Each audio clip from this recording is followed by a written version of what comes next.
A lot of the therapies that are kind of emerging in this space are geared toward optimizing mitochondrial function.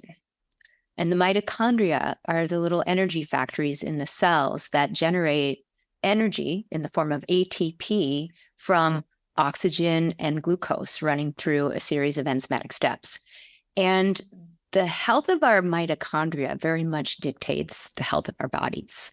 and even the rate of our aging.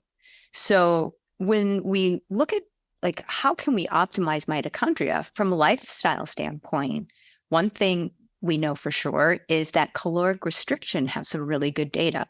So when you slightly restrict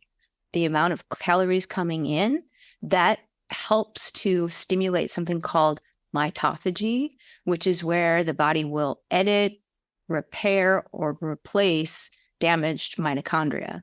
and then birth new mitochondria that are more pristine, that have not had, genetic mutations or epigenetic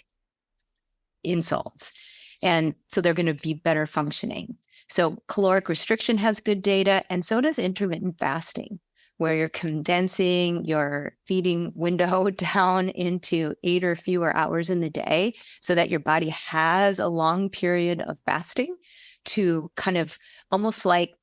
go through and clear out what's not working. So not only does a long fasting window stimulate mitophagy, which is kind of,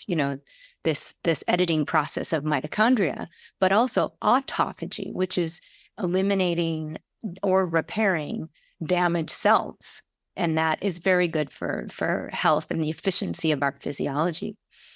And the other lifestyle practice that's really emerging right now and being talked about a lot, and I'm such a huge fan of, is hooking into the kind of circadian rhythm of the planet and just the natural daylight cycle, because we've learned that the different wavelengths of light emitted by the sun at different times in the day, kind of like the blend of light wavelengths, have very important effects on our cellular function and our mitochondrial function, and kind of hooking us into the daylight cycle. For example, the early mornings types of wavelengths, like the red and near-infrared light that comes out early in the day, very beneficial for our mitochondria and encourages the mitochondria to convert cholesterol into pregnenolone, which is our